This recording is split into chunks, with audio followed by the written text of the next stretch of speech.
አሚኮን ጋታችን እንደቀጠለ ነው የተከበራችሁ ተመልካቾቻችን። አሁን ደግሞ ወደ መጽሐፍት ገጽ የጥንቅር ዘገባችን ነው የምናልፈው። የወልቃይት ጠገዴ ሰቲት ሁመራ አካባቢ የሁሉም ኢትዮጵያውያን ትኩረት ሊሆን እንደሚገባ በደራሲና ተመራማሪ ዶክተር ቹቹ አለባቸው የተጻፈው መጽሐፍ አስገንዝበዋል።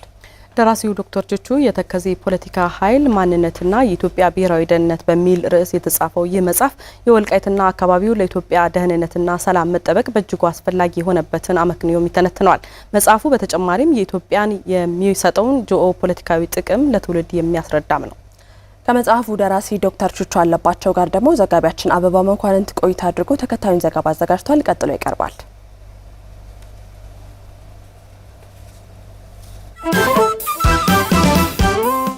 ሰላም ጤና ይስጥልን አድማጭ ተመልካቾቻችን፣ የመጽሐፍ ገጽ ትውውቅ ዝግጅታችን ጀምሯል። በዛሬው የመጽሐፍ ገጽ ትውውቅ ዝግጅታችን ዶክተር ቹቹ አለባቸው የተከዜ ፖለቲካ ኃይል ማንነትና የኢትዮጵያ ብሔራዊ ደህንነት በሚል ርዕስ ያሳተሙትን መጽሐፍ ወደ እናንተ ይዘንላችሁ ቀርበናል። ከዶክተር ቹቹ አለባቸው ጋር ቆይታ እናደርጋለን። አብራችሁን ቆዩ። መጽሐፍ በአራት ትልልቅ ግንዶች ላይ የተዋቀረ ነው። የመጀመሪያው ጂኦፖለቲካ ነው የሚለው። ጂኦፖለቲካ ምንድነው? ታሪካዊ እድገቱን ያሳያል። እዛ በኋላ የተከዜ ፖለቲካ ጂኦፖለቲካዊ ጠቀሜታ ምንድነው ለኢትዮጵያ የሚለውን በደንብ በስፋት የሚተነትነው ሳይንሳዊ ባይዘው የመጽሐፍ ትረካ ብቻ ሳይሆን ሳይንሳዊ ይዘት ያለው መጽሐፍ ነው እና የመጀመሪያው ክፍል ከጂኦፖለቲካ አንጻር ትኩረት የሚሰጥ ሳይንሱን ከተነተነ በኋላ ደግሞ የተከዜ ፖለቲካ ያለው ጂኦፖለቲካዊ ጠቀሜታ ምንድነው ለኢትዮጵያ የሚለውን በስፋት ያሳየናል። ሁለተኛው ጭብጥ የሚያተኩረው ደግሞ ኃይል ነው።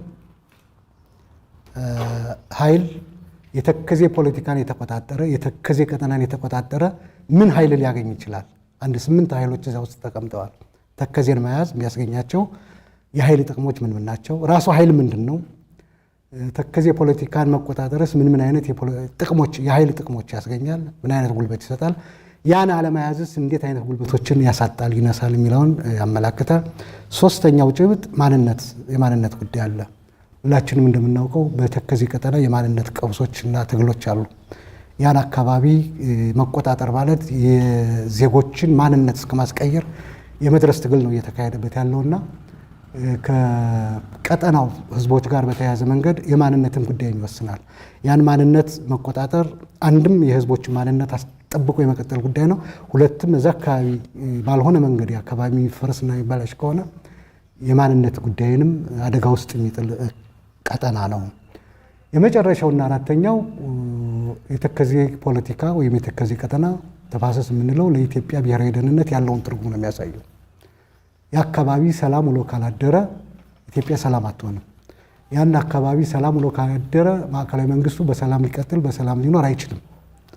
ስለሆነም የተከዜ ፖለቲካ እንዲሁ የአማራ ወይም የጎንደር አድርገህ የምትተው ሳይሆን በአጠቃላይ በኢትዮጵያ ሀገረ መንግስት ላይ ከባድ ተጽዕኖ ሊያስከትል የሚችል ቀጠና መሆኑን የሚያሳይ ነው። በሳይንሳዊ መንገድ ብቻ ሳይሆን በህይወቴ በተሞክሮ መዛ አካባቢ እንደመኖሬ የማውቀውን ነገር ነው ለመጻፍ የሞከርኩትና አራተኛውና ማሰሪያው እጅግ የተከዜ ቀጠና ወይም የተከዜ ፖለቲካ በቀጥታ ከኢትዮጵያ ሀገራዊ መንግስት ጋር ሀገራዊ ደህንነት ጋር በጥብቅ እንደተቆራኘ ለዛ አካባቢ መንግስት ሊሰጥ የሚገባውን ትኩረት ካልሰጠ ሊከተል የሚችለውን አደጋ የሚያመላክት አራት ውቅሮች ይዘው የተደራጀ መጽሐፍ ነው። እንግዲህ ወልቃይት እንደ ሆርሙዝ ይላል ቀዳሚ ቃሉ።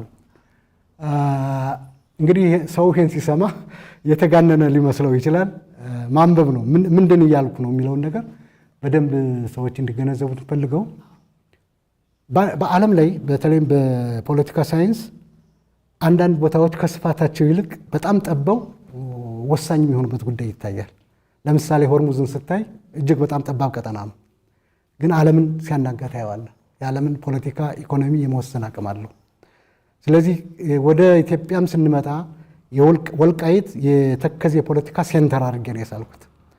ተከዜ ፖለቲካ በጣም ረዥም ኤሪያዎችን ነው የሚሸፍነው። ኤርትራን ያካላል፣ ለሱ ተገባሪ የሆኑ አካባቢዎችን ያካላልና ግን ደግሞ ሴንተር የወሰድነው ወልቃይት ነው። ለዛም ነው ወልቃይት እንደ ሆርሙዝ ያልኩት። ወልቃይት እንደ ሆርሙዝ ሲባል ማጋነን አይደለም። በተለይም ለሰሜን ኢትዮጵያ ወልቃይት እጅግ በጣም ወሳኝ ቀጠና ነው። በትንሹ ከሁለት ሀገር ጋር ያገናኛል። ያውም የባህር በር ካላቸው ሀገሮች ጋር ከኤርትራ በ400 ኪሎ ሜትር ከምጽዋ ታገኘዋለህ። እንደዚህ የቀረበ ወደብ ያለን አይመስለኝም። ከሱዳን ጋር እንዲህ አይነት ወሳኝ ቦታ ነው። ይሄን ማጣት ማለት ከነዚህ ሀገሮች ጋር ያለህን ሁለንተናዊ ጥቅም መገደብና መጉዳት ነው። ፕላስ ዛት ይህን ቀጠና አጣሁ ማለት በትንሹ ያውም ሉንታ ያለው ጠላት ከገጠማት ነው ሀገሪቱ እስከ ህዳሴ ግድብ የሚለውን ታጣል። ወልቃይት ቀጠናን የተቆጣጠረ በትንሹ እስከ አባይ ግድብ የመድረስ ያውም ሉንታ ከያዘው ነው እንግዲህ እዚያ ልመለስ ካለለውና ሴንተር የሚሆነው ለዚህ ነው። ወልቃይትም ለአንዲት መንደር ሳትሆን የእሷ መበላሸት ብዙ ብልሽት ይመጣል። አድማጭ ተመልካቾቻችን የተከዜ ፖለቲካ ኃይል ማንነትና የኢትዮጵያ ብሔራዊ ደህንነት በሚል ርዕስ ዶክተር ቹቹ አለባቸው የሰጡትን የመጽሐፉን ይዘት ነው የተከታተላችሁ። በቀጣይ በሌላ ዝግጅት እስከምንገናኝ ድረስ ጤና ይስጥልን።